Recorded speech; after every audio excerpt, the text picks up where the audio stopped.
The Obsidian Lounge existed in that particular stratum of Manhattan, where the wealthy came to feel dangerous and the dangerous came to feel wealthy. Crystal chandeliers hung from ceilings painted the color of midnight, their facets catching light like captured stars.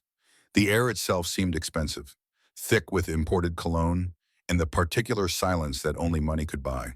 Sophia Ashford moved through this world like a ghost haunting her own funeral.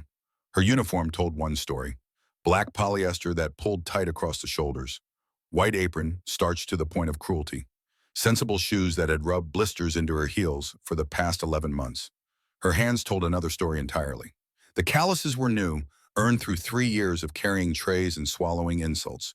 But the bone structure, the way her fingers naturally curved around the stem of a wine glass, that spoke of different training. Years of it. The kind you received in Swiss finishing schools, where they taught you which fork to use and how to make small talk with ambassadors. She kept her head down. Always down. It was survival. The dining room hummed with the usual Tuesday night energy. Bankers celebrating deals they had probably stolen. Socialites pretending their third marriages would last longer than their facelifts.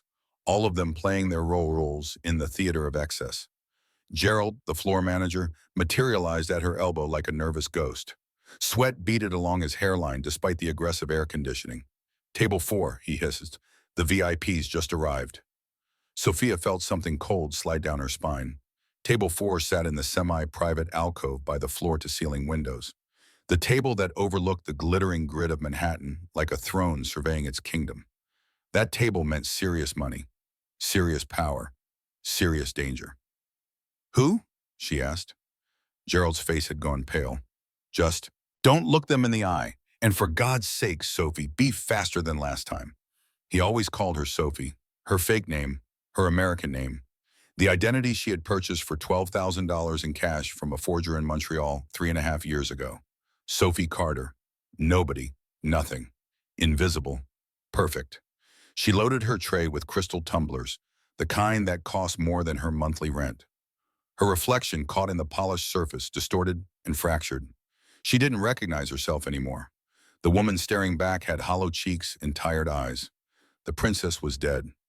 Long lived the servant. The energy in the room shifted as she rounded the corner toward table 4. It was subtle, a collective holding of breath, the kind of atmospheric pressure change that happened when a predator entered the territory. Marcus Volkov sat at the head of the table like a king holding court. He was the kind of handsome that made people nervous. Sharp jawline that could cut glass. Eyes the color of winter lakes, pale blue and utterly cold.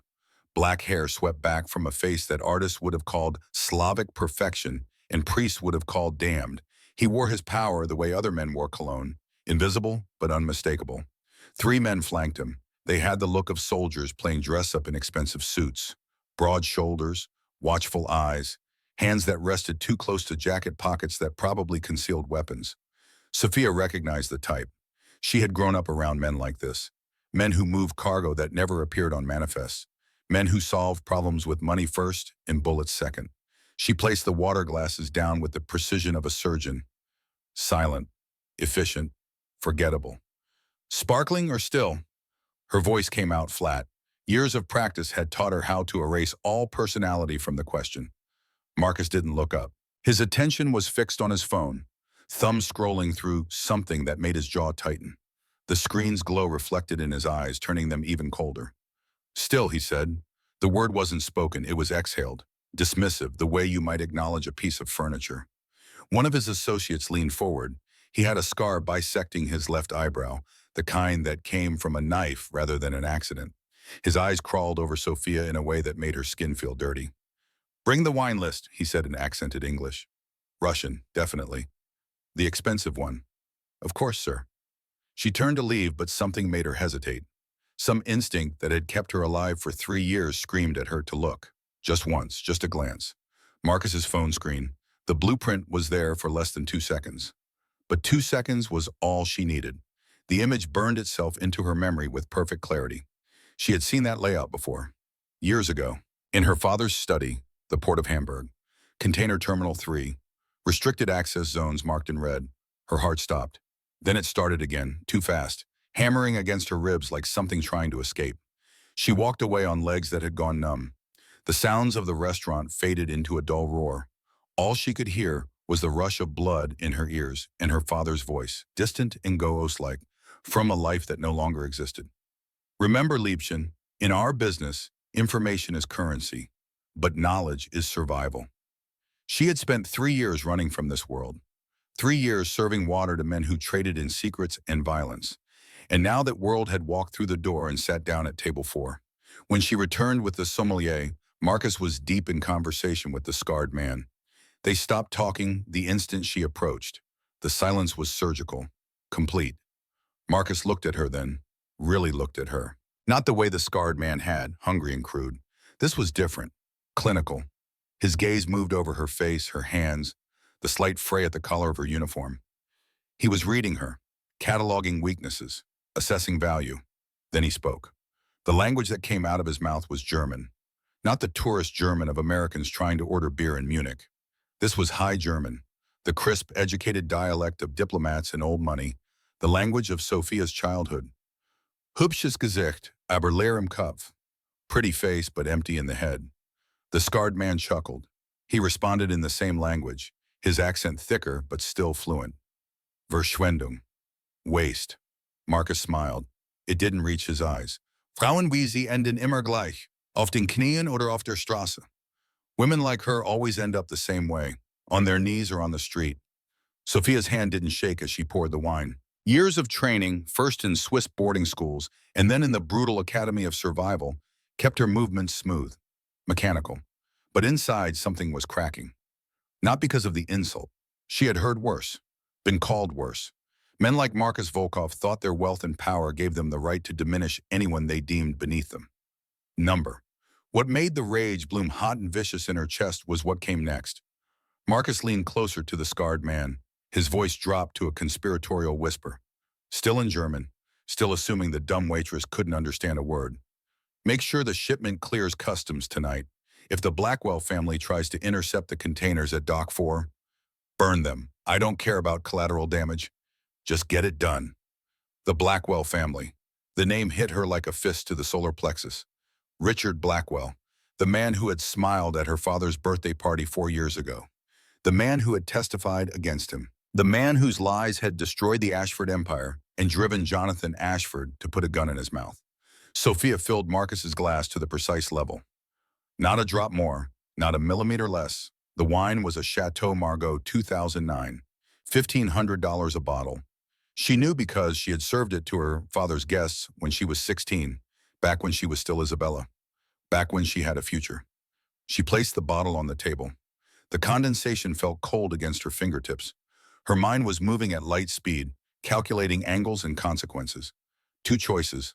Walk away, keep the mask on, stay invisible, stay safe, or burn it all down. She looked at Marcus Volkov, at the arrogant tilt of his head, at the casual cruelty in his eyes, at the phone on the table showing blueprints of her father's old territory. The fury that had been building for 3 years, carefully controlled and channeled into survival, finally found its target. Sophia cleared her throat. The sound was soft, barely there. But at table 4, where powerful men had been discussing murder in a foreign language, it rang out like a gunshot. Marcus stopped mid-sip. He lowered his glass slowly, deliberately. When he looked up, his expression was annoyed, impatient. Is there a problem? The English words came out clipped, cold. Sophia straightened her spine. For the first time in 3 years, she let the slouch fall away. Her shoulders pulled back. Her chin lifted. The transformation was subtle but absolute. The exhausted waitress evaporated. In her place stood someone who had been trained from birth to command rooms. She looked Marcus Volkov directly in his ice-blue eyes and spoke, in German. Ihre Manieren sind so armselig wie Ihre Einschätzung meiner Intelligenz. Your manners are as poor as your estimation of my intelligence. The silence that fell over table 4 was profound, total.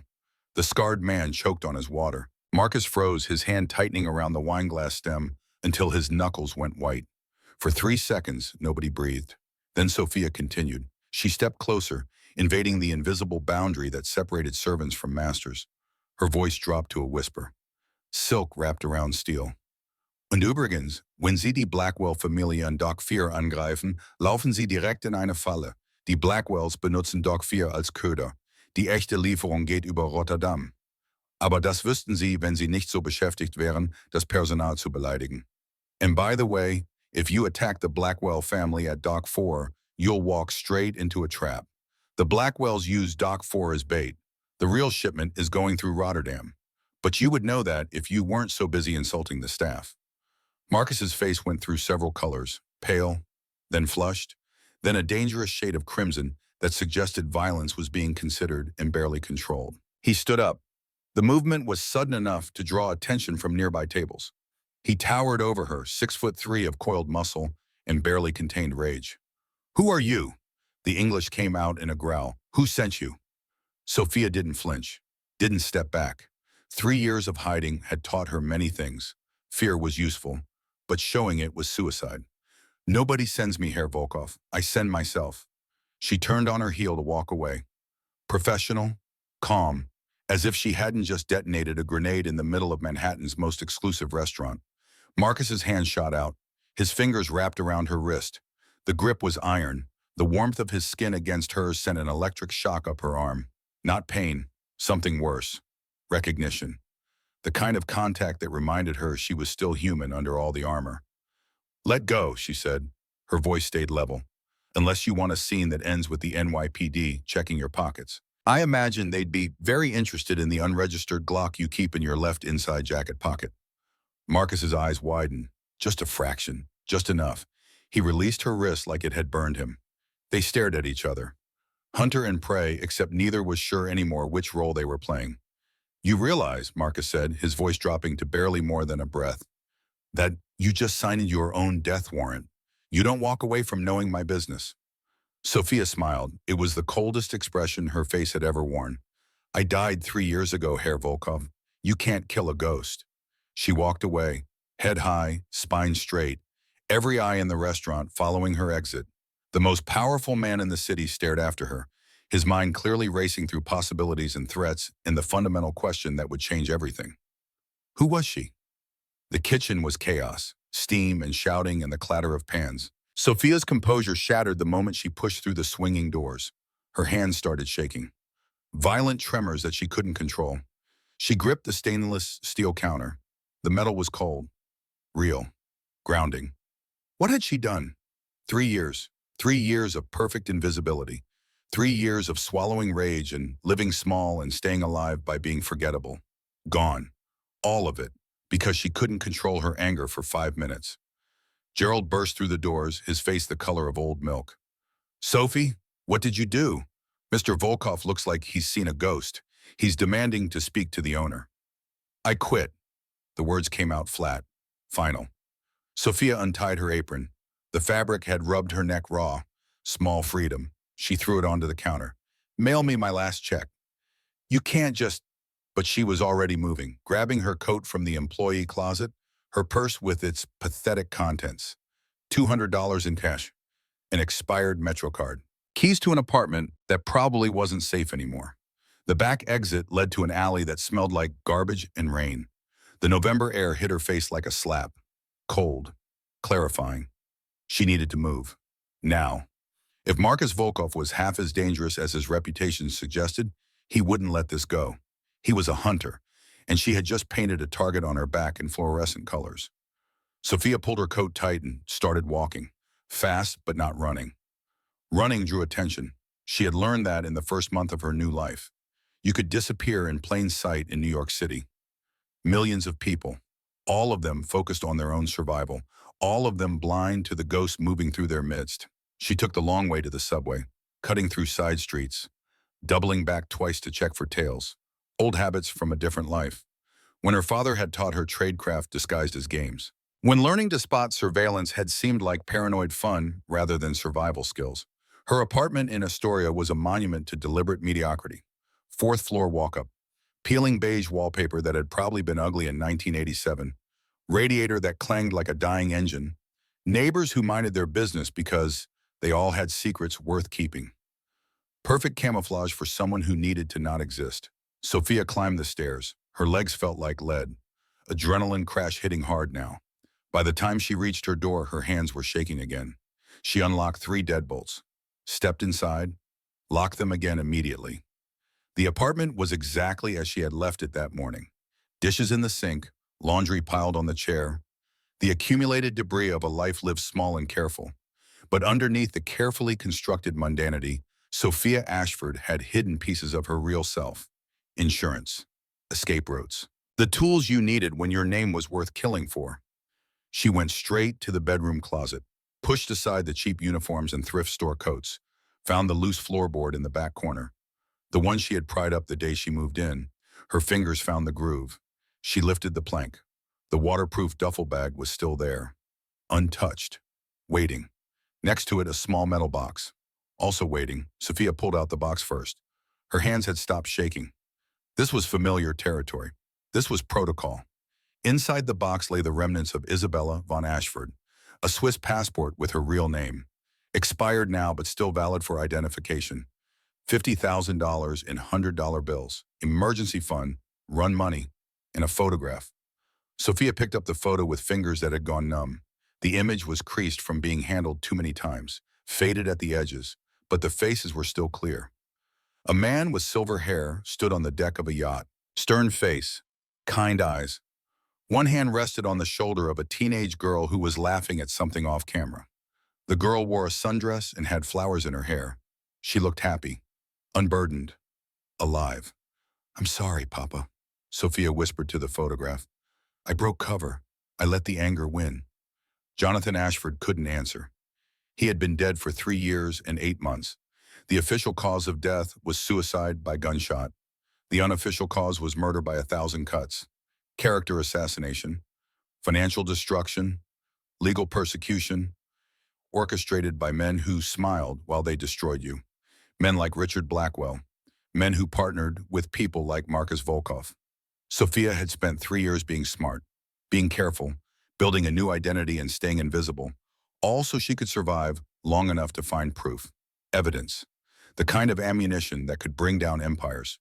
But tonight she had thrown all of that away. Because Marcus Volkov had called her empty-headed, because he had casually discussed murder while she poured his wine, because the rage that lived in her chest had finally found a crack in her armor. She shoved the photograph back into the box, started repacking. She needed to move. Tonight. Before Marcus's people found her address. Before the sound was soft. Almost nothing. A footstep in the hallway outside her door. Sophia froze. Her apartment was at the end of the hall. There was no reason for anyone to walk this far unless they were coming to her door. She moved silently to the window. 4th floor. Fire escape accessible, but it would be loud. Obvious. Another footstep. Closer. Then a voice, male, speaking in Russian accented English. "Boss says the apartment is 4D, end of the hall." Response, different voice. "Windows or door?" "Both, she might run." Sophia's mind went into overdrive. 2 men, possibly more, covering exits, professional. She couldn't fight, couldn't talk her way out. Running was the only option. The duffel bag, the box. She grabbed both, shoved the metal box inside the duffel, zipped it, slung the strap across her body. The window opened with a screech that sounded like a scream in the quiet apartment. She winced. Stealth was dead. Speed was everything now. The fire escape groaned under her weight. Metal steps spiraling down into the alley below. She took them 2 at a time. Above her, she heard her apartment door crash open. Splintering wood. Shouted Russian. She hit the ground running. The alley was narrow, wet, smelling of rot and old cooking oil. She sprinted toward the street, her boots splashing through puddles, the duffel bag bouncing against her hip. Behind her, more shouting. Footsteps on the fire escape. They were fast. Sophia burst out onto the main avenue. Cars, people, witnesses, safety and crowds. She ran, weaving through late-night pedestrians. A taxi honked. Someone yelled. She didn't stop, didn't look back. The subway entrance was 3 blocks away. If she could get underground, into the tunnels, she could lose them in the maze of platforms and trains. 2 blocks. Her lungs burned. 3 years of carrying trays had not prepared her for a full sprint. Her body was protesting, screaming. 1 block. She risked a glance back. 2 men in dark coats, running, gaining. The subway entrance appeared like salvation. Green globe lights marking the stairs down into the earth. Sophia hit the stairs at full speed, nearly fell, caught herself on the railing, down into the fluorescent-lit tunnel, the smell of urine and metal. She vaulted the turnstile. A transit cop yelled. She ignored him. Platform. Half empty. A few people waiting for the end train. The men were coming down the stairs. She could hear their boots on the tile. She ran along the platform, looking for options, exits, anything. Then she heard it. Her name. Not Sophie, her real name. Sophia. The voice froze her blood. It was calm, controlled, coming from behind her. She spun around. A black SUV had pulled up onto the subway platform access ramp. Impossible. Illegal. But there it was. Door sliding open.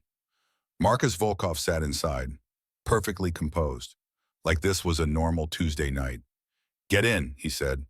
Not a shout, a simple instruction. Go to hell, Sophia gasped.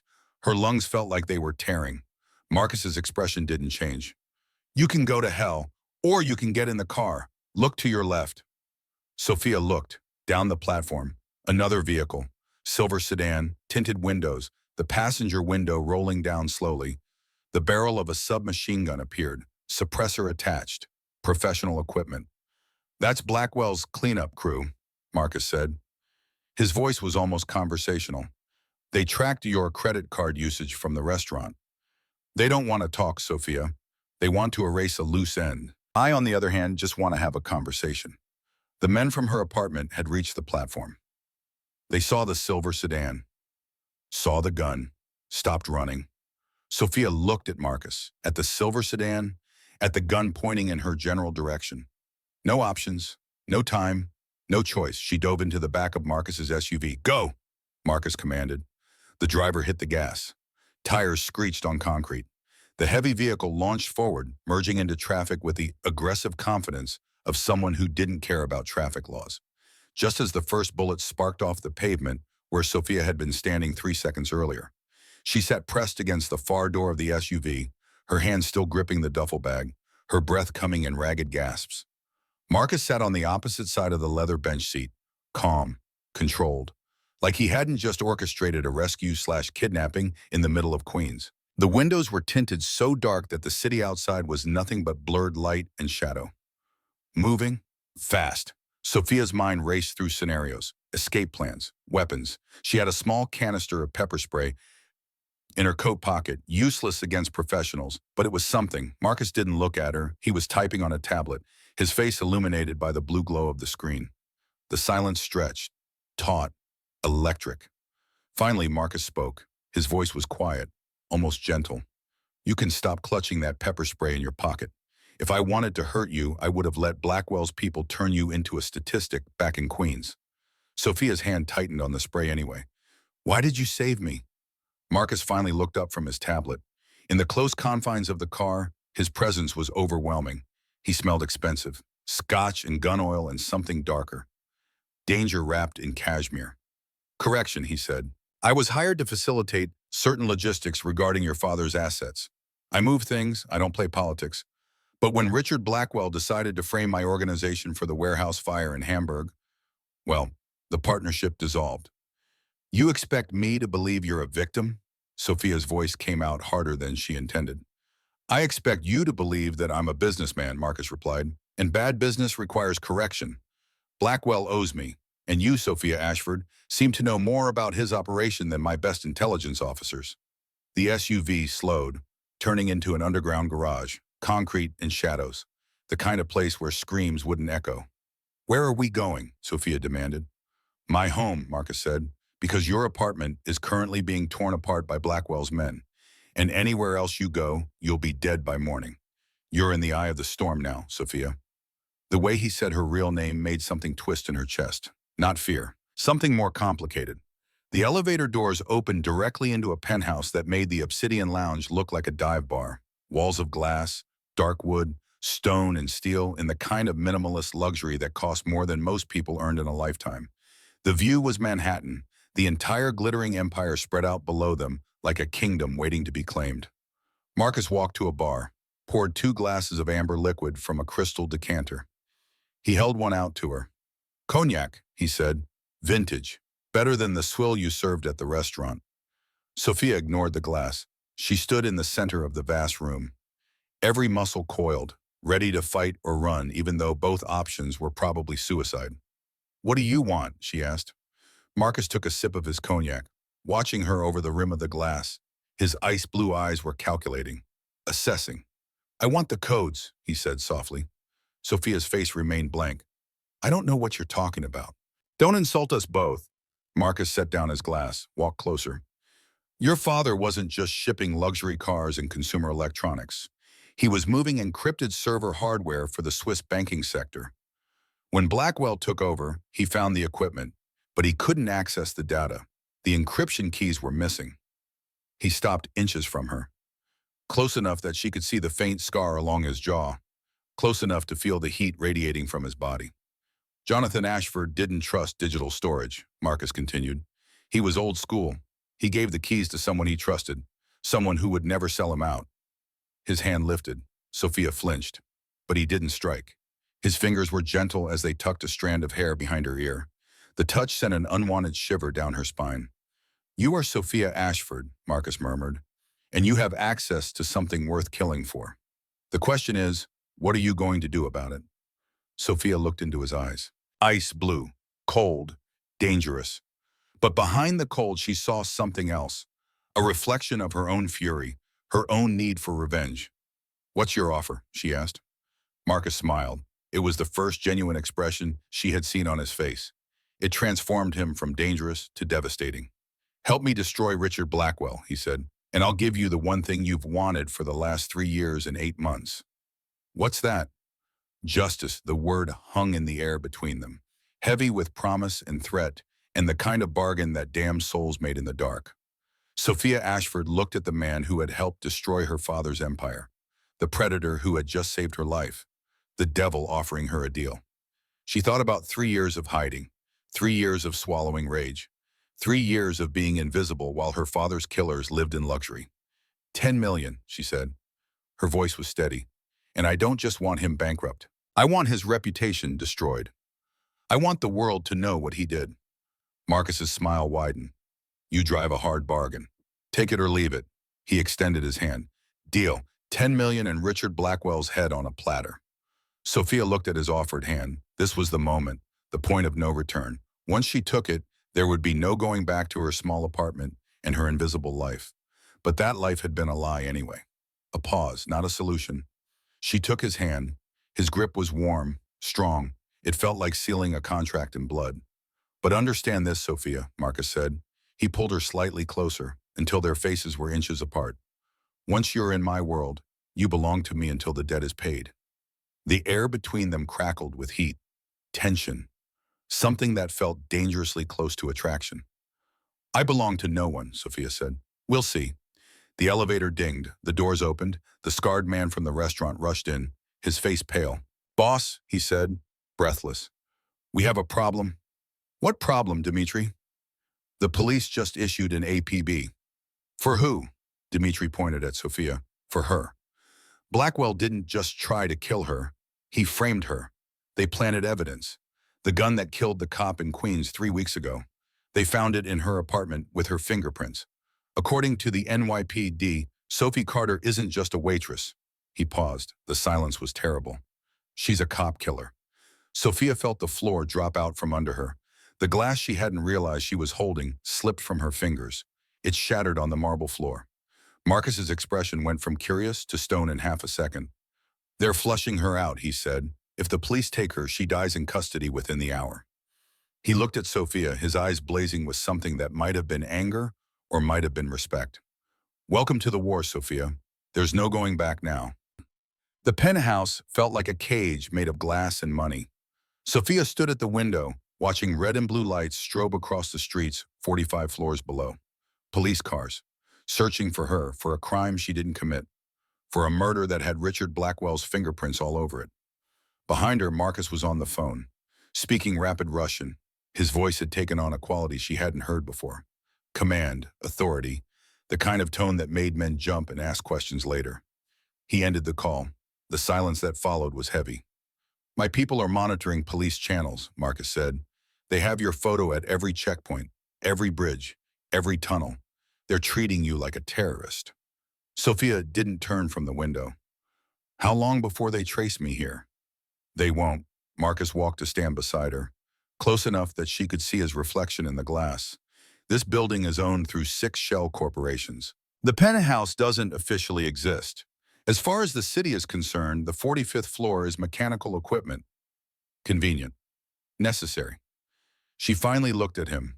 In the dim light, his face was all sharp angles and shadows. Dangerous. Beautiful in the way that knives were beautiful. "Why are you helping me?" she asked. "You said it yourself.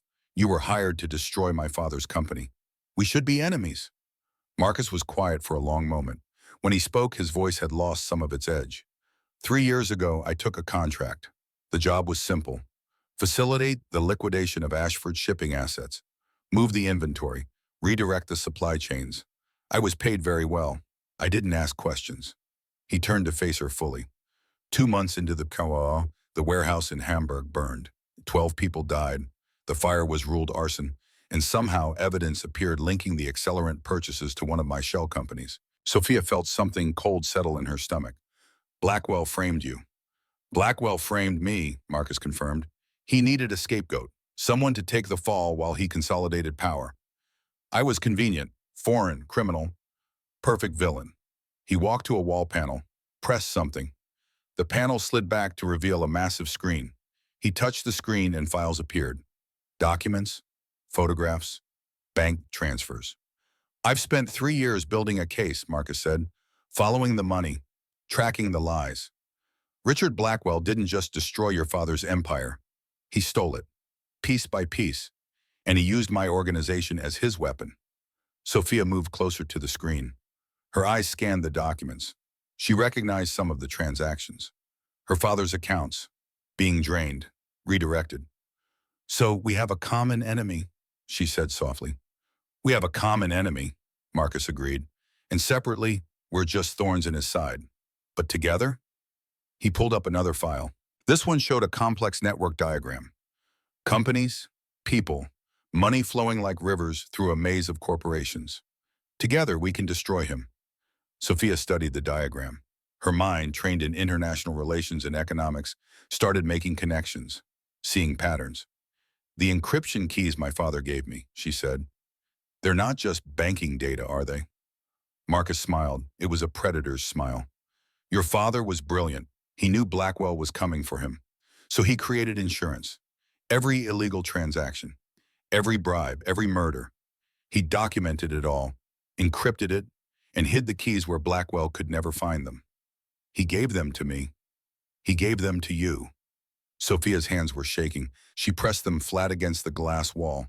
The city below glittered like a circuit board, beautiful and cold and utterly indifferent to the wars fought in its towers. "I've tried to decrypt the files," she admitted, "for 3 years. I've tried every code, every cipher, every password I could think of." "Because you were working alone," Marcus said. "But your father didn't design the encryption for one person. He designed it for two. He needed someone with your knowledge and someone with access to the infrastructure." He gestured to the screen. "I have the hardware, the server logs, the digital footprint of every transaction Blackwell has made for the past 5 years. But without the encryption keys, it's just noise."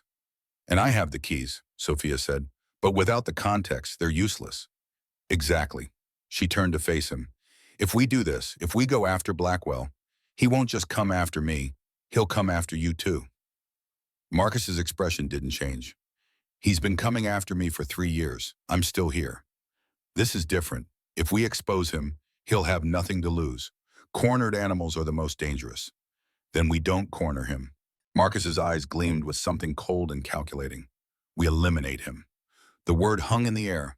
Eliminate. Not arrest, not expose. Eliminate. Sophia should have been horrified, should have protested, but she thought about her father's funeral, the empty ceremony because all his friends had abandoned him, the lies in the newspapers, the smug look on Richard Blackwell's face as he gave his testimony. "How?" she asked. Marcus smiled. "First we get the encryption working. Then we find every piece of dirt your father collected, every crime, every secret, and we release it all at once. We don't give Blackwell time to spin the story. We drown him in truth. And if he tries to run, he won't make it to the airport." The promise of violence was casual. Matter of fact, this was Marcus's world, where problems were solved with money or bullets, where morality was flexible and survival was the only rule that mattered. Sophia should have walked away. Should have taken her chances with the police. But she was so tired of running. 10 million, she said. That's still my price. In Blackwell's complete destruction, Marcus added. I believe those were your terms. They were. Then we have a deal. He extended his hand again. This time, when Sophia took it, the gesture felt different. Not just a business arrangement, something deeper. A bond forged in shared rage and mutual need. I'll have Dimitri set up the war room, Marcus said. We start tomorrow. Why not tonight? Marcus looked at her. Really looked at her. Because you've been running on adrenaline for the past 6 hours. You're exhausted. And I need you sharp. He walked to a door she hadn't noticed. Opened it to reveal a bedroom that was larger than her entire apartment in Queens. Floor-to-ceiling windows. A bed that looked like it cost more than a car. Get some sleep, Marcus said. Tomorrow we go to war. Sophia wanted to argue. But her body was betraying her. The adrenaline crash was hitting hard. Her legs felt like water. Thank you, she said. The words felt strange in her mouth. She hadn't thanked anyone for anything in 3 years. Marcus nodded. There are clothes in the closet. They'll be too big, but better than what you're wearing. He started to leave, then paused. Sophia, what you did tonight, at the restaurant, that took either courage or stupidity. I haven't decided which. Does it matter? No, Marcus said. Either way, it was magnificent. He left. The door closed with a soft click. Sophia stood alone in the room. She walked to the window, pressed her forehead against the cool glass. Below, the city pulsed with life. Millions of people, all of them playing their own games, fighting their own wars. She thought about her father, wondered if he could see her now, if he would approve of what she was about to do. Then she thought about the photograph in her duffel bag. Her and Jonathan on the yacht, both of them smiling, both of them still believing the world was fair. That girl was dead, had been dead for 3 years and 8 months. But maybe, just maybe, she could be avenged. Sophia pulled off her waitress uniform for the last time, left it in a heap on the floor. In the closet, she found a white dress shirt, men's, expensive cotton. She put it on. It hung to her knees like a dress. She climbed into the massive bed. The sheets were silk, cool against her skin. She thought she wouldn't be able to sleep. Too much adrenaline, too much fear. But exhaustion pulled her under like a wave. Her last thought before darkness took her was of ice-blue eyes and the promise of revenge. When Sophia woke, sunlight was streaming through the windows. For a moment, she forgot where she was. Then memory crashed back. The restaurant, the chase, the deal. She sat up. Someone had left a tray on the nightstand. Coffee, still hot, fresh fruit, croissants that smelled like they'd been baked that morning. She ate mechanically. Fuel, nothing more.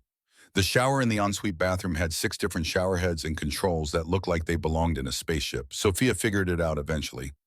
The hot water felt like absolution, washing away 3 years of dirt and fear and invisibility. When she emerged, she found clothes laid out on the bed. Women's clothes, expensive. A cashmere sweater in deep gray, black pants that actually fit.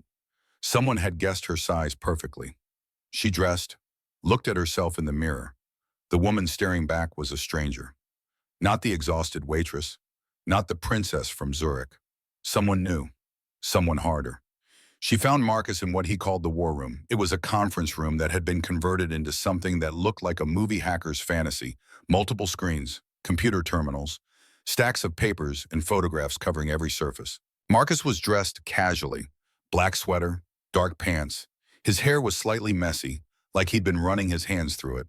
He looked younger like this, almost human. Dimitri was there too, the scarred man from the restaurant. He nodded at Sophia, wary, respectful. Coffee? Marcus asked, gesturing to an elaborate espresso machine. Please. He made her a cappuccino. The foam had a perfect leaf pattern. Somehow, the fact that a Russian mafia boss could make latte art made the whole situation even more surreal. We have a problem, Marcus said, handing her the cup. Just one? Despite everything, he smiled. The encryption on your father's files. I had my best people working on it overnight.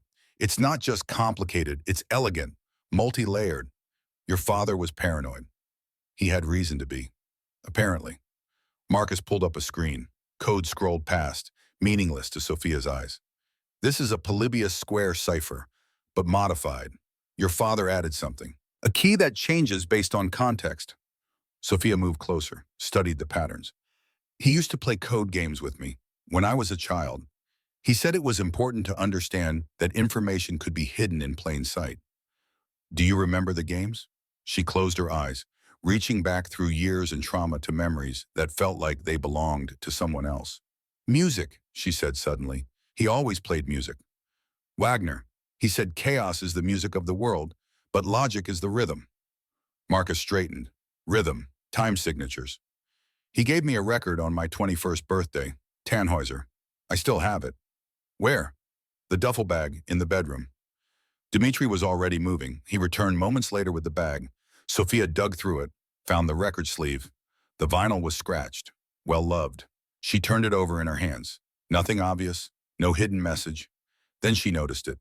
The track listing, small numbers next to each piece. These aren't just track numbers, she said. Look, they're time signatures. 6-8, 4-4, 3-4. Marcus leaned over her shoulder, close enough that she could smell his cologne. Cedar and something darker. Your father was a genius, he murmured. He encoded the cipher key in the music itself. For the next 6 hours they worked. Sophia's fingers flew across keyboards while Marcus cross-referenced server logs. The pieces clicked together like a symphony. 6-8 time signature, 4-4, 3-4. Each musical measure unlocking another layer of her father's genius. Dmitri kept watch, ordered food. Marcus barely looked up when Italian arrived. Rigatoni bolognese. They ate without stopping. Sophia picked anchovies from her salad. Not a fan? Marcus asked. Texture thing. It was the first personal detail she'd shared. Something small, human. Marcus nodded, filed it away. Sophia found herself falling into a rhythm. Marcus would input code. She would provide the musical context. They moved like dancers, anticipating each other's thoughts. At one point, Marcus ordered Italian food, rigatoni bolognese, Caesar salad. They ate without stopping work. Sophia picked the anchovies out of her salad. Not a fan? Marcus asked. Texture thing, she admitted. It was the first personal detail she'd shared. Something small, human. Marcus nodded, filed it away. She could see him doing it, adding to his mental catalog of Sophia Ashford. As evening fell, they cracked the first layer. The screen flashed green. Files began appearing. Hundreds of them. Thousands. We're in, Marcus breathed. Sophia leaned back in her chair. Her eyes burned from staring at screens, but she felt something close to triumph. What do we have? She asked. Dmitri started opening files. His expression grew darker with each one. Shadow banking accounts, he said. Cayman Islands, Switzerland.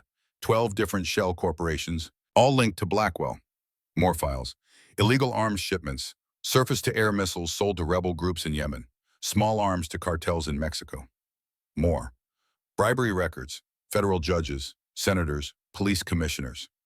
Marcus's face had gone cold. This isn't just corporate espionage. This is treason. Your father was collecting evidence for something bigger.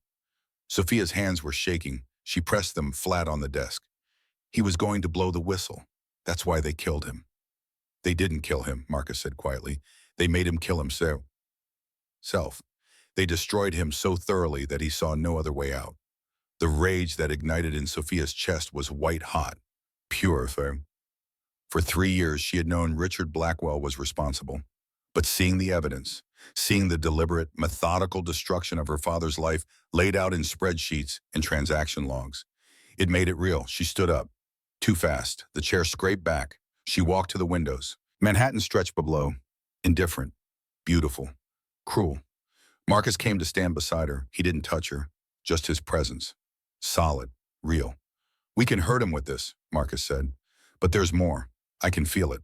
Your father wouldn't stop at just documenting crimes. He would have created a dead man's switch. Something that would trigger if he died. Sophia thought about her father's last words. The note he'd left. She'd memorized every line. If you're reading this, they won. But you, Mindshots, you're stronger than they know. The final key is in our last dance. Our last dance. My 21st birthday, Sophia said. We danced. Father and daughter dance. He requested a specific song. Which one? The Blue Danube, by Strauss. Marcus pulled up the encryption interface, started inputting parameters. Sophia watched, her heart hammering. A progress bar appeared. Loading, 30%, 50, 75, 100. A new folder appeared, labeled simply, Architect. Dmitri opened it. The first file was a photograph. Two men shaking hands. One was Richard Blackwell, the other was older, distinguished. Silver hair, American flag pin on his lapel. "Who is that?" Sophia asked. Marcus had gone very still, very quiet. "That's FBI Deputy Director Lawrence Crane." The world tilted. Sophia grabbed the desk for support. "The FBI," she whispered. "Your father wasn't just exposing corporate corruption," Marcus said. His voice had taken on a dangerous edge. He was exposing government corruption. Crane was on Blackwell's payroll, has been for years. Dimitri was scrolling through more files. "Oh God, boss, look at this." Emails, thousands of them, between Crane and Blackwell, discussing contracts, discussing eliminating witnesses, discussing how to destroy Jonathan Ashford's credibility before he could testify. And then, the smoking gun, an email dated 2 days before Jonathan's death, from Crane to Blackwell. "The subject has become a liability. Recommend immediate action. Make it look self-inflicted. I'll ensure the investigation concludes quickly." Sophia's vision blurred. She was going to be sick, or faint, or scream. Marcus's hand was suddenly on her shoulder, warm, grounding. "Breathe," he said. "Just breathe." She did. In, out, in, out. "They murdered him," she said. The words came out broken. "It wasn't suicide. They murdered him and made it look like he pulled the trigger." Yes, the confirmation was like a knife, but it was also clarity, purpose. Sophia turned to Marcus. "We burned them. Both of them, Blackwell and Crane. We burned them to the ground." "Agreed, but we need to be smart. If we release this information now, Crane will use his FBI resources to bury it, discredit it, disappear us. Then what do we do?" Marcus was quiet for a moment, thinking, planning. "We need the original server data," he said finally. "Everything your father collected is on Blackwell's private servers, in his personal vault. We have copies, but in court, copies can be disputed. We need the originals." "Where is the vault?" "Maritime Exchange Building, downtown." Sophia knew that building. Her father had taken her there once, years ago, a charity event. "It's a fortress," she said. "Security, cameras, biometric locks." "I know." Marcus pulled up building schematics. "But there's an event tomorrow night, the Maritime Charity Ball. Security will be focused on the guests, not the infrastructure." "You want to rob the vault during a party?" "I want you to access the vault during a party," Marcus corrected. "The biometric locks require Ashford family authorization. Your palm print, your voice, only you can override Blackwell's security." Sophia stared at the blueprints. It was insane. Impossible. "How would I even get in? My face is all over the news. I'm wanted for murder." Marcus smiled. It was a dangerous expression. "Leave that to me." The next 18 hours were a blur of preparation. Marcus made calls, pulled strings, called in favors from people whose names Sophia didn't want to know. A package arrived from Milan. When Marcus opened it, Sophia understood why he'd been so confident. The dress was midnight blue silk, the kind of gown that cost more than most people earned in a year. Cut low in the back, high slit up the thigh, elegant, dangerous, perfect. "You're joking," Sophia said. "You need to blend in with high society," Marcus replied. "You were born for this world. Time to reclaim it." There were other items, a platinum blonde wig, makeup that would alter the contours of her face just enough to fool facial recognition software, but not human eyes. Contact lenses that changed her brown eyes to green. And jewelry, diamond necklace and earrings that Marcus said had belonged to his mother. "I can't wear these," Sophia protested. "You can, you will. Tonight you're not Sophie Carter, waitress. You're not Sophia Ashford, fugitive. You're Countess von Habsburg, Viennese aristocrat. My date for the evening. And if someone recognizes me, they won't. Trust me." Those 2 words. Trust me. Coming from a man who made his fortune moving illegal cargo, who had helped destroy her father's empire, who was now her only ally in a war against people who wanted her dead. Sophia met his eyes. Ice blue. Steady. "Okay," she said. "I trust you." Something flickered in Marcus's expression. Surprise, maybe, or something deeper. The moment stretched, charged, electric. Then Dimitri knocked on the door. "Boss, car's ready.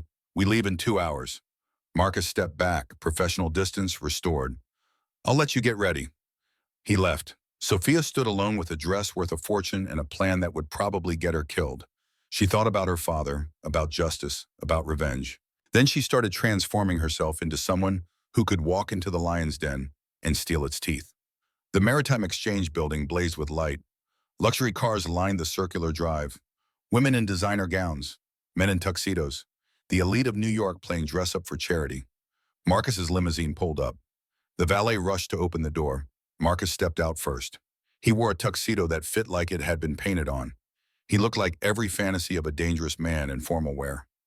Beautiful. Lethal. He turned, offered his hand. Sophia took it, stepped out into camera flashes and whispered conversations. The transformation was complete. Platinum blonde hair in old Hollywood waves, face subtly altered by makeup. The midnight blue dress clung to curves she'd forgotten she had.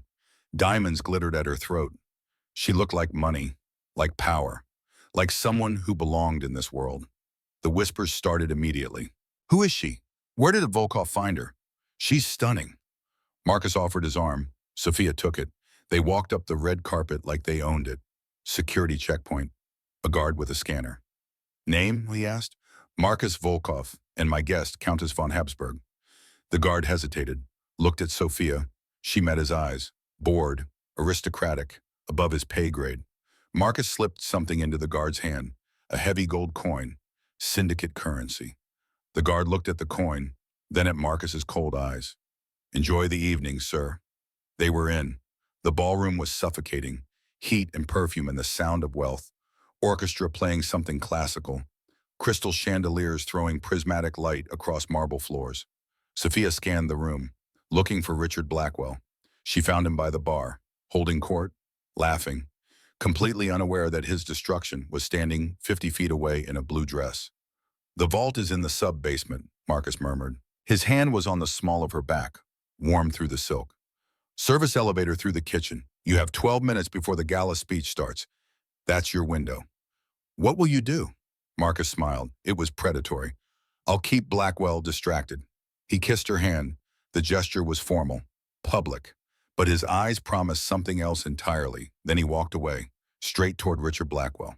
Sophia took a breath. She was committed now, no turning back. She moved through the crowd, smiling, nodding, playing the part.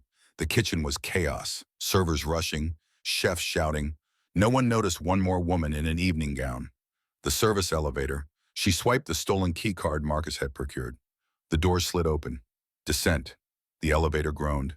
Down, down, into the belly of the building. The doors opened onto a white corridor. Sterile, cold. At the end, a massive steel door. The vault. Sophia walked to it, her heels clicking on tile. Each step an act of defiance. The biometric scanner glowed red. She pressed her palm against it. Scanning, authorization confirmed. Welcome, Sophia Ashford. The bolts retracted with heavy metallic clunks. The door swung open. Inside was a server room. Racks of blinking equipment. The digital heart of Richard Blackwell's empire. In the center, a terminal. Screen flashing red. Deletion in progress. 87% complete. Protocol 0. Blackwell knew someone had accessed his files. He was scorching the earth, destroying evidence. Sophia ran to the terminal, sat down. Her fingers flew across the keyboard. Override command. Voice authorization required. Sophia Ashford, she said clearly. Authorization code Alpha Omega Zurich. Voice confirmed. Deletion paused, recovering data. The screen flickered. Green, files restoring. Sophia pulled out the encrypted drive Marcus had given her, plugged it in, started the download. Smart girl. The voice came from behind her, cold, familiar. Sophia's blood turned to ice. She spun in the chair. Richard Blackwell stood in the doorway, holding a pistol with a suppressor attached. He looked older than she remembered, harder, but his eyes were the same, empty, calculating. You look just like your father, Blackwell said. He stepped into the room. Same arrogance, same stupid belief that you can win against people like me. The download progress bar crawled across the screen behind her. 63%. She needed time. You killed him, Sophia said. Her voice shook with rage she couldn't control. You didn't just destroy his company. You murdered him. Blackwell shrugged. Jonathan was weak. He didn't understand that business is war. You do whatever it takes to win. Casualties are inevitable. He raised the gun, aimed at her chest. You're just another casualty, Sophia. A loose end. The shot was deafening in the small room. Sophia flinched, squeezed her eyes shut, waiting for the pain. It never came. She opened her eyes. Richard Blackwell was staring down at his shoulder, at the spreading red bloom on his expensive shirt, confusion on his face. He dropped his gun, stumbled backward. Behind him in the doorway, Marcus Volkov stood with a smoking pistol. His tuxedo was torn, his lip bleeding. He'd fought his way down here. I told you, Marcus said. His voice was cold. Final. She belongs to me. He stepped over Blackwell's writhing form, looked at Sophia. Is it done? She looked at the screen. 100%. Yes. Marcus pulled the drive from the terminal, slipped it into his pocket. Blackwell groaned on the floor, clutching his wounded shoulder. You're fools, both of you. I triggered the silent alarm when the vault opened. Police are sealing the building. You're trapped. Marcus walked to Sophia, took her hand, pulled her to her feet. We're not trapped, he said. He kicked open a grate in the floor. It revealed darkness. A tunnel. We're leaving. Sophia looked at the black hole leading down. How? Prohibition-era smuggler tunnel. Connects to the subway system. He looked at her, his ice blue eyes fierce, alive. Do you trust me? Sophia thought about the past 48 hours, the impossibility of it all. This dangerous man who had saved her, protected her, believed in her. With my life, she said. They jumped into the darkness together, leaving Richard Blackwell bleeding on the floor, leaving the ruined empire behind. As the police tactical team breached the server room doors above them, the tunnel smelled like a grave, old water and rust and decades of accumulated darkness. Sophia's designer heels were useless on the slick concrete. She kicked them off. The cold bit into her bare feet, but she could move faster now. Above them, muffled shouts. The tactical team had found the grate. Flashlight beams cut through the darkness like searchlights hunting prey. Marcus pulled her forward. His hand was iron around her wrist. They ran through the tunnel, splashing through puddles of stagnant water. The midnight blue dress clung to her legs, heavy, dragging. Behind them, more voices. The police were coming down. How far? Sophia gasped. Her lungs burned. Half a mile, maybe less. The tunnel branched. Marcus went left without hesitation. He knew this route, had probably used it before for exactly this kind of escape. Sophia's mind was still processing what had happened in the vault. Richard Blackwell's face when the bullet hit. The spreadsheets full of evidence. Her father's systematic destruction laid out in clinical detail. And Marcus, shooting without hesitation, protecting her. She belongs to me. The words echoed in her head. Possessive, territorial. She should have been angry, should have rejected the claim. But in that moment, with a gun pointed at her chest, those words had meant survival. The tunnel opened into a maintenance access for the subway system. Dim fluorescent lights, the rumble of trains in the distance. Marcus led her up a ladder, through a service door. They emerged under the massive stone supports of the Brooklyn Bridge. The East River lapped against concrete pilings, black and oily. The Manhattan skyline glittered across the water. Beautiful, indifferent to the violence happening in its shadow. A speedboat cut through the water, low profile, running without lights. Dmitri was at the helm. He pulled up to a rusted ladder bolted to the support pillar. Go, Marcus said. He practically lifted Sophia onto the ladder.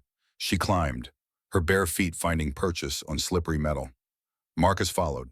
Behind them, voices echoed from the tunnel. Close, too close, they tumbled into the boat. Dmitri hit the throttle before they were even seated. The engine roared. The boat leaped forward, cutting across the river toward open water. Sophia collapsed onto the deck. Her dress was ruined, torn, soaked. She was shaking. Not from cold, from the adrenaline crash. Marcus sat beside him. He was bleeding. She hadn't noticed before. A graze along his ribs. The white shirt under his tuxedo jacket was stained red. You're hurt, she said. Flesh wound. I've had worse. He said it casually, like getting shot was a minor inconvenience. Sophia reached for him.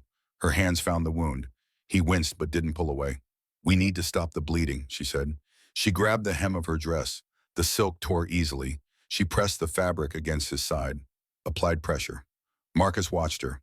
His face was close, too close. She could see the fine lines around his eyes, the shadow of stubble on his jaw, the way his pupils dilated when she touched him. Thank you, she said, for coming after me. You think I would let Blackwell kill you? After everything? I don't know what to think anymore. The boat bounced over waves, spray misting over them, cold and sharp. 3 days ago, I was pouring your wine, Sophia continued. Now I'm a fugitive, a criminal, running from the police with a man I should hate. Do you, Marcus asked. Hate me? Sophia looked at him, really looked at him. This dangerous man who had destroyed her father's empire, who had saved her life, who was bleeding because he'd fought through armed security to protect her. No, she said quietly, I don't hate you. Something shifted in Marcus's expression. The cold mask cracked. Just for a moment. She saw underneath. Saw someone who was just as lost as she was, just as broken, just as hungry for something real in a world built on lies. The moment stretched, charged, electric. Then Dmitri called back from the helm. Boss, where are we heading? Marcus pulled back. Distance restored. Maine, the island property. Copy that. The speedboat cut north, following the coastline, away from the city. Away from the sirens and searchlights in the ruins of their carefully constructed plan. Sophia pressed harder on Marcus's wound. The bleeding was slowing. Good. We got the data, she said. That's what matters. We got the data. Marcus agreed. But Blackwell knows we have it, and he'll burn the world down before he lets us release it. Then we release it before he can stop us.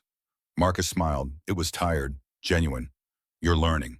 The safe house was a modern villa on a private island 3 miles off the coast of Maine. Glass and steel jutting from rocky cliffs, isolated, defensible, the kind of place where you could disappear and never be found. They arrived as dawn broke over the Atlantic, pink and gold lights spilling across gray water. Marcus's people were already there. A doctor to treat his wound properly. Fresh clothes, food, everything organized with military precision. Sophia showered. The hot water felt like redemption, washing away the grime of the tunnel, the blood, the fear. When she emerged, she found clothes laid out, jeans, a soft sweater, practical, comfortable. She dressed, looked at herself in the mirror. No makeup, wet hair. The platinum wig was gone. She was just Sophia again, whoever that was now.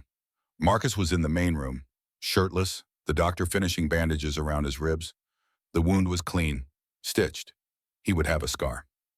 12 stitches, the doctor said. No permanent damage. You were lucky.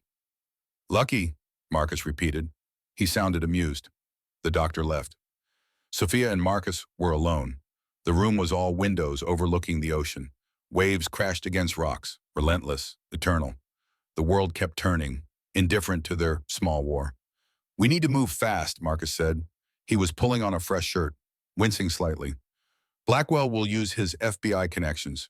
Deputy Director Crane. They'll spin the narrative, make us look like the criminals. We are criminals, Sophia pointed out. Technically. But we're criminals with evidence of worse crimes.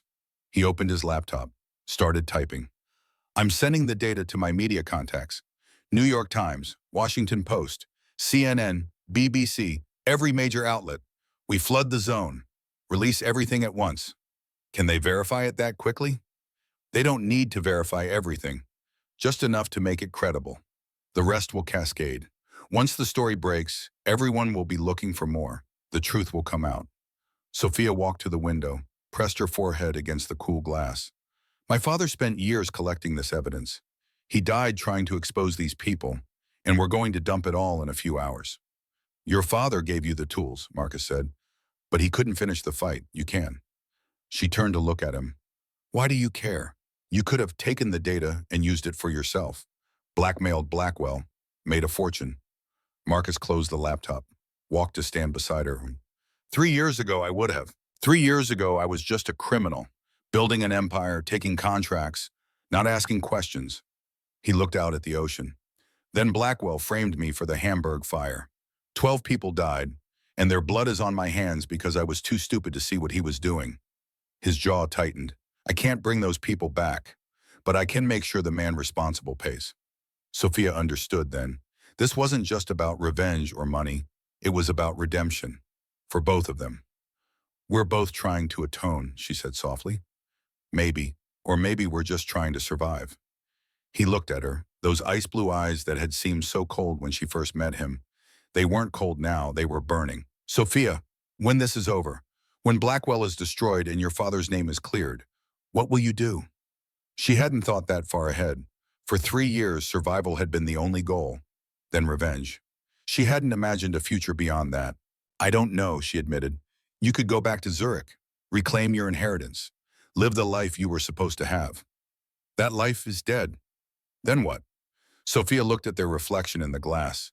Two people who had been broken by the same enemies, who had found each other in the wreckage. I want to build something new, she said.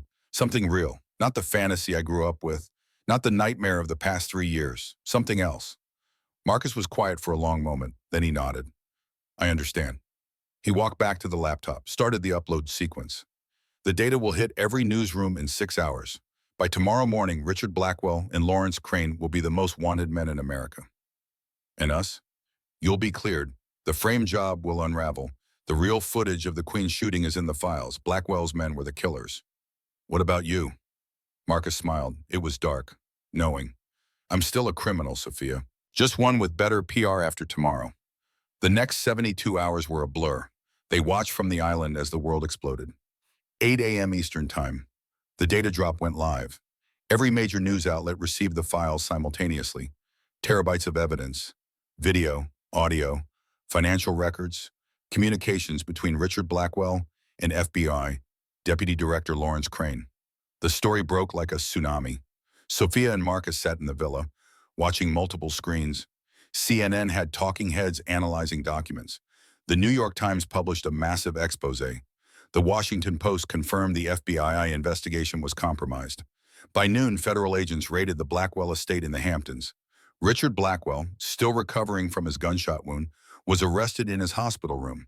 By 3 p.m., Deputy Director Lawrence Crane was in FBI custody, his own agency turning on him. By evening, the president was holding a press conference, promising a full investigation. Heads would roll. Sophia watched it all with a strange sense of detachment. This was what she'd wanted: justice, revenge. Her father's name cleared, but it didn't feel like victory. It felt hollow. Marcus seemed to sense her mood. He sat beside her on the leather couch, not touching, just present. You're thinking about your father, he said. He should be here to see this. He should have lived to watch them fall. He did live to see it, through you. Sophia looked at him. That's a nice thought, but it doesn't bring him back. No, nothing brings back the dead, but you honored his memory. You finished what he started. That matters. Did it? Sophia wasn't sure anymore. The news continued. Footage of Blackwell being led from the hospital in handcuffs. Crane's mugshot. The talking heads speculating about how deep the corruption went. And then, her name. Breaking news. All charges against Sophia Ashford have been dropped. Previously believed to have drowned in Lake Geneva 4 years ago, Miss Ashford has been identified as a key whistleblower in the Blackwell case. Sources say she provided crucial evidence that led to today's arrests. Her photograph appeared on screen. The old one. From before. When she was still Isabella. Still young. Still innocent. Sophia Ashford is being hailed as a hero tonight, the anchor said. The daughter who refused to let her father's death be in vain. Marcus muted the television. The silence was sudden. Complete. You're free, he said. The APB is canceled. The frame job exposed. You can go anywhere. Be anyone. Sophia stared at the frozen image of herself on the screen. That girl didn't exist anymore. Could never exist again. I need to show you something, she said. She went to the bedroom, retrieved the metal box from her duffel bag, brought it back to the main room. She opened it, pulled out the photograph of her and her father on the yacht. This was taken 6 months before he died, she said. We were in Geneva. He had just closed a major deal. Everything was perfect. She touched her father's face in the photo. That night he told me something. He said the world was full of predators and prey, and the only way to survive was to be neither, to be something else entirely. What did he mean? I didn't understand then. I do now. She looked at Marcus. He meant you have to write your own rules, create your own category, stop playing the game they designed and build a new one. Marcus leaned forward, interested. And what game do you want to build, Sophia? Before she could answer, her phone buzzed. A video message from an unknown number. She opened it. The screen filled with her father's face. Sophia's heart stopped. It was a recording. Old. The timestamp showed it was made the day before his death. Jonathan Ashford sat in his study, the same room where he would die hours later. He looked tired, older than she remembered, but his eyes were clear, focused. Sophia, mind shots. If you're watching this, it means I'm gone. It means they won, but it also means you survived. You found the encryption. You're stronger than they ever imagined. Tears blurred Sophia's vision. She hadn't heard his voice in almost 4 years. I want you to know that I'm proud of you, Jonathan continued, not for what you'll accomplish, but for who you are. You have your mother's kindness and my stubbornness, a dangerous combination. He smiled. It was gentle, sad. I know what they'll say about me, corrupt, criminal, suicide, let them talk.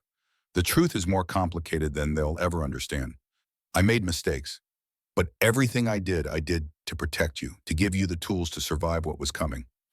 He leaned closer to the camera. The encryption isn't just data, Sophia.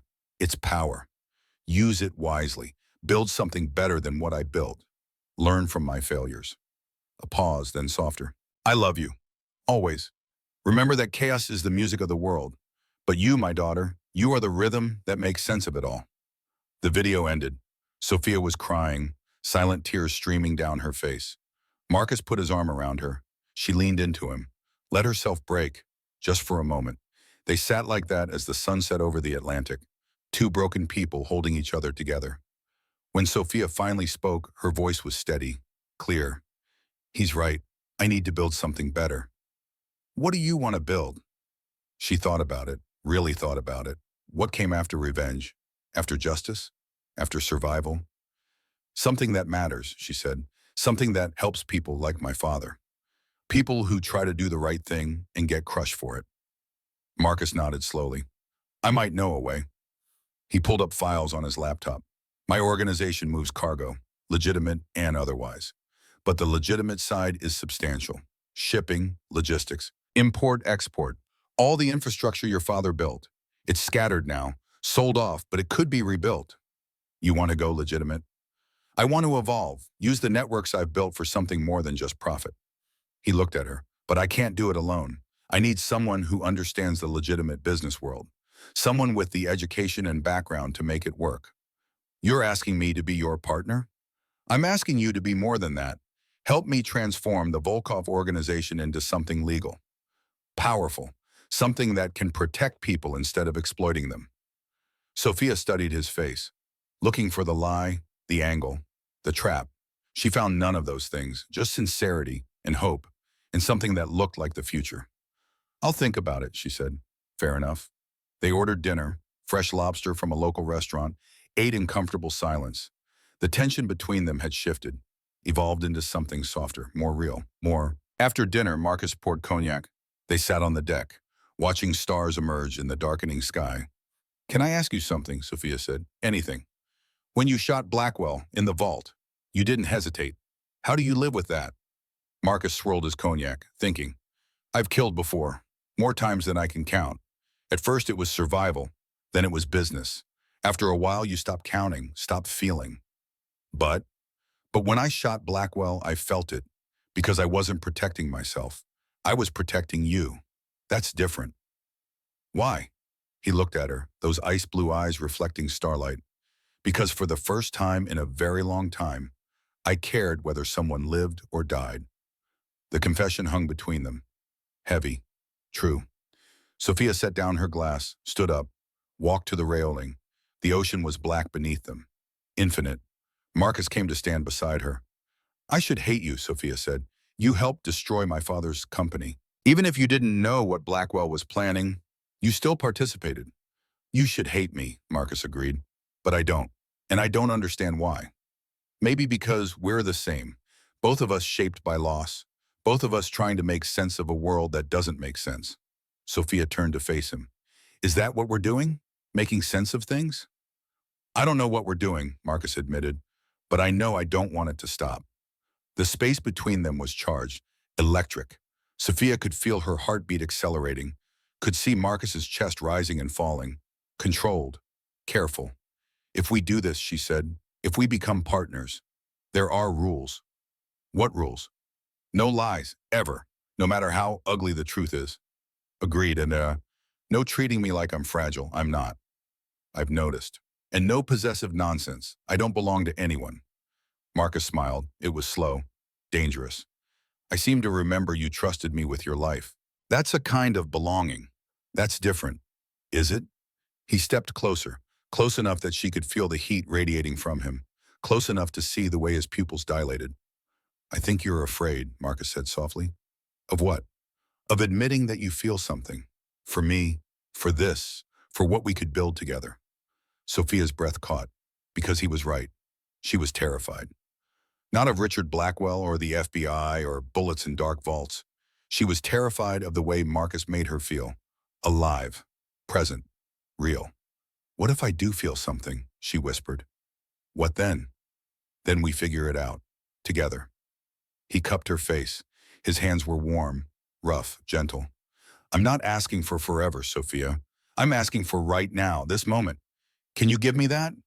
She could. She did. The kiss was slow, deliberate. Not the desperate collision of their first kiss in the penthouse war room. This was different. A promise, a beginning. Marcus pulled her closer. Sophia's hands found his hair, his shoulders, the solid reality of him. When they finally broke apart, both breathing hard, Sophia rested her forehead against his. This is complicated, she said. Everything worth having is complicated. I'm serious, Marcus. We have enemies. We're still wanted by half the criminal underworld. This isn't a fairy tale. Good. I don't want a fairy tale. I want something real. Sophia pulled back, looked at him, really looked at him. This dangerous man who had saved her, protected her, believed in her when she'd forgotten how to believe in herself. Okay, she said, let's build something real. 1 week later, a package arrived at the villa. Marcus signed for it, brought it to Sophia in the office they'd set up. Inside was a thick envelope, legal documents, and a single key. What is this? Sophia asked. Open it. She did. The documents were property deeds, her family's estate in Zurich, fully restored to the Ashford name. The key was to the main house. There was also a check, $10 million, made out to Sophia Ashford. She stared at it, then at Marcus. We had a deal, he said, 10 million in Blackwell's destruction. I pay my debts. Sophia picked up the envelope, held it. This was everything she'd asked for. Her father's estate, financial freedom, the ability to disappear, start over, live the life she was supposed to have. She walked to the fireplace. The same fireplace where Marcus had taught her to make fire without matches. Survival skills for people who lived outside the law. She held the envelope over the flames. What are you doing? Marcus asked. His voice was carefully neutral. Making a choice. She dropped the envelope, watched it catch fire. The deeds curled and blackened. The check turned to ash. $10 million burning like kindling. Marcus crossed the room in 3 strides. Sophia, that was your freedom, your future. No, she said. She turned to face him. That was my past, the life my father wanted for me, the safe choice, the easy path. She stepped closer to him. I don't want easy. I don't want safe. I want to build something that matters. With you. Marcus stared at her, shock written across his features. You're insane. Probably. That was $10 million. I know. You could have gone anywhere, been anyone. I could have, but I choose this. I choose us. Something shifted in Marcus's expression. The shock faded, replaced by something fierce, possessive, proud. He kissed her, hard, claiming. When he pulled back, his eyes were blazing. Partners, he said. Equal stakes, equal say. We build this empire together. Partners, Sophia agreed. No going back. No going back. They shook hands. Then Marcus pulled her close, held her. And for the first time in 4 years, Sophia felt like she was exactly where she belonged. 3 months later, the Obsidian Lounge buzzed with Friday night energy. The dining room was packed, bankers and socialites and people pretending to be more important than they were. The front door opened. The room went quiet. Marcus Volkov walked in, impeccable suit, cold eyes, the king of the underworld in all his glory. On his arm was a woman in a crimson dress, dark hair swept over one shoulder, head held high. Sophia Ashford. The whispers started immediately. That's her, the one who took down Blackwell, the whistleblower, the heiress who came back from the dead. They were led to table 4, the same table where this had all started, where Marcus had insulted her in German, where she'd chosen to burn her life down rather than stay silent. Gerald rushed over, sweating, nervous, like always. Mr. Volkov, Miss Ashford, welcome, we're honored. Sophia looked at him, at the terrified waitress standing behind him, a young woman who looked exhausted, her uniform stained, her feet probably aching in cheap heels. Sophia took the wine list from Gerald's trembling hands, gave it to the waitress. Take the night off, Sophia said gently. Take the week, paid. Gerald sputtered, but I need her to cover your table and we have 3 other VIP parties and… I own this building now, Gerald, Sophia said. Her voice was calm, absolute. And things are changing, starting with how we treat our staff. Gerald's face went white. You own? Ashford Volkov Holdings purchased the property last week. Didn't you get the memo? She turned to the young waitress. What's your name? Emma, ma'am. Emma, how long have you been working here, sir? 6 months. And how are they treating you? Emma glanced at Gerald, fearful, then back at Sophia. It's fine, I mean, it's a job. Sophia saw herself in this girl, saw the exhaustion, the small humiliations, the way you learn to make yourself invisible just to survive. It's more than Emma, Sophia said. As of Monday, you're getting a raise. 25%, in proper shoes, the kind that don't destroy your feet. Emma's eyes went wide. I don't understand. You will. Now go home. Rest. Come back Monday ready to work for people who value you. Emma nodded, stunned. She practically ran from the dining room. Sophia turned back to Gerald. You have 2 weeks to implement new staff policies. Better wages, better treatment, or you're fired. Clear? Gerald nodded, mute, terrified. Good. Now bring us the wine list, the expensive one. He scurried away. Marcus was watching her, a slight smile playing at his lips. Not bad for someone who used to be empty-headed. Sophia raised her champagne glass. You were blind, remember? I was, but I see you now. He clinked his glass against hers. Meine Königin. My queen. Sophia looked around the restaurant, at the wealthy patrons pretending not to stare, at the staff moving through the dining room with new purpose, at the city glittering beyond the windows. She had been a princess, then a ghost, then a waitress, then a fugitive. Now she was something else entirely. Something she had chosen to become. A partner. A builder. A woman who had burned down her old life to create something better. She thought about her father, hoped he could see this, hoped he understood that she had taken his lessons about chaos and rhythm and built something beautiful from the ruins. Marcus's hand found hers under the table. Warm, solid, real. What are you thinking? He asked. Sophia smiled. I'm thinking about what we're building, about the future. And I'm not afraid anymore. Good, because we have work to do, empires to build, enemies to crush, rules to rewrite. Sounds exhausting. Sounds perfect. Sophia raised her glass one more time. To new beginnings, to partnerships forged in fire, to choosing your own destiny instead of accepting the one forced upon you. To us, she said. To us, Marcus echoed. They drank. And in that moment, surrounded by the ghosts of who they used to be and the promise of who they were becoming, Sophia Ashford finally understood what her father had meant. Chaos was the music of the world, but she had found her rhythm, and it sounded like power, like justice, like revenge transformed into something better. It sounded like freedom. The restaurant hummed around them. The city glittered beyond the windows, and 2 people who had been broken by the same enemies sat together. Not just surviving, but thriving, building an empire. Together. The waitress who had been insulted had become a queen. The predator who had underestimated her had become her partner. And the world that had tried to destroy them both would learn a simple truth. Never underestimate someone who has nothing left to lose, because they're the most dangerous players in the game. And Sophia Ashford was done playing by anyone's rules but her own. The end.